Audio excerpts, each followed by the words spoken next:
Songs of Love and War by Santa Montefiore.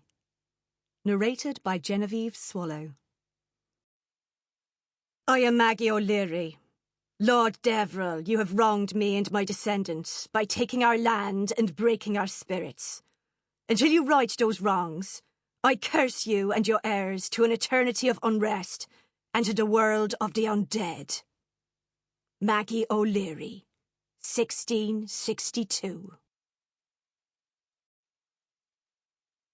Prologue. County Cork, Ireland, 1925. The two little boys with grubby faces and scuffed knees reached the rusted iron gate by way of a barely distinguishable track that branched off the main road and cut through the forest in a sleepy curve. On the other side of the gate, forgotten behind trees, were the charred remains of Castle Deverill, once home to one of the grandest Anglo-Irish families in the land, before it was consumed in a fire 3 years before. The dry stone wall that encircled the property had collapsed in places due to neglect, the voracious appetite of the forest and harsh winter winds. Moss spread undeterred. Weeds seeded themselves indiscriminately.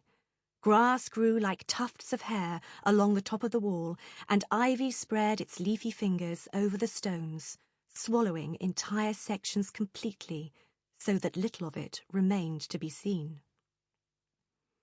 The boys were unfazed by the large sign that warned trespassers of prosecution, or the dark driveway ahead that was littered with mouldy leaves, twigs, and mud, swept onto it season after desolate season. The padlock clanked ineffectively against its chain as the boys pushed the gates apart and slipped through. On the other side, the forest was silent and soggy, for the summer was ended, and autumn had blown in with icy gales and cold rain.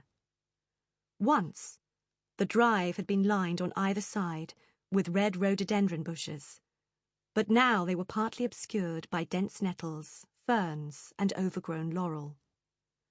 The boys ran past them, oblivious of what the shrubs represented, unaware that that very drive had once witnessed carriages bearing the finest in the county to the magnificent castle overlooking the sea.